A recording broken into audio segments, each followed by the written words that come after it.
What's up, guys? Jeremy here from MTG headquarters with another intro pack love session. This is Angelic Might. As you might guess from that name, that is white and green. So let's read the back a little bit. Dawn arrives on white wings. The flight of angels under Avacyn's command are your weapons, carrying divine retribution to your enemies. The Angelic Might deck unites celestial shepherds and their earthly flock. So we might have, definitely we're going to see some angels in here. I'm not sure what we're going to see from green. Are we going to see the kind of cards that pump, like pumping cards?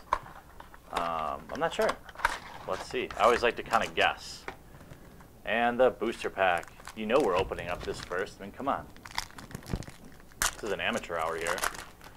And as usual, I like to hope for a white or a green. No, it's white. No, it's not. Wah, wah.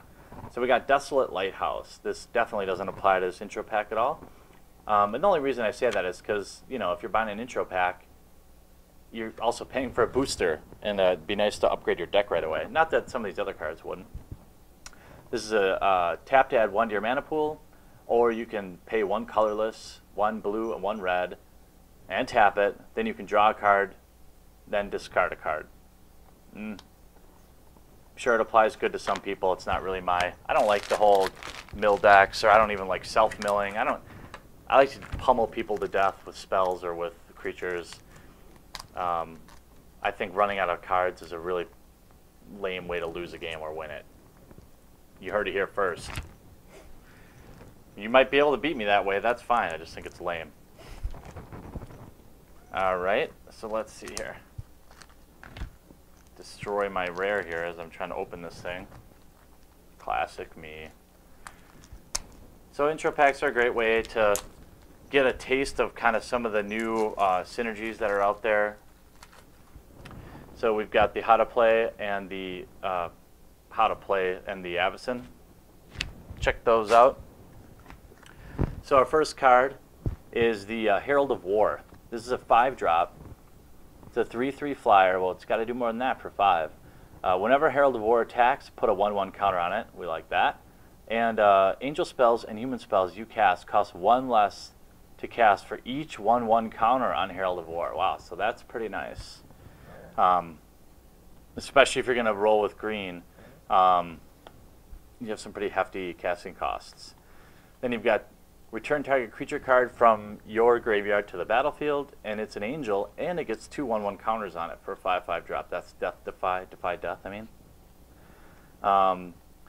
Here's Builder's Blessing. Untapped creatures you control get +0/+2. We hit some of the green stuff here. Triumph of Ferocity. At the beginning of your upkeep, draw a card. If you control the creature with the greatest power or tied with the greatest power. Okay, so that's pretty cool. Oblivion's Ring. So whenever it enters the battlefield, exile another target non-land permanent. When Oblivion Ring leaves the battlefield, return the exile card to the battlefield under its owner's control. So it's kind of a temporary put it off to the sideline. We've got some Angel's Tomb. So whenever a creature enters the battlefield under your control, you may have Angel's Tomb become a 3/3 white angel artifact creature with flying until end of turn. That's pretty sick. Because basically you have a 3-drop for a 3/3 angel. And then here we go with the pump cards. I thought Rampant Growth. So search your land for a basic land, put it in the battlefield tapped. So a great way to, Rampant Growth. It allows you to get a turn ahead of the guy or gal you're playing. So it helps. Defang.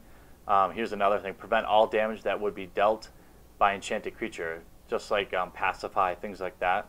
So again, it's another time buyer. Righteous Blow deals 2 damage to target attacking or blocking creature for 1 drop. That's not so bad. How are we going to do some damage? Let's see that. I want to know how we're doing damage. All right. Oh, here we go. Archangel. It's a 5/5 flyer. We've got some lands here. Whenever the angel, we've got Seraph Sanctuary. Whenever an angel enters the battlefield under your control, you gain 1 life. So far we're gaining life. Now we've got some, so the angels are the ones, just like they said on the box, they're the ones doing our bidding.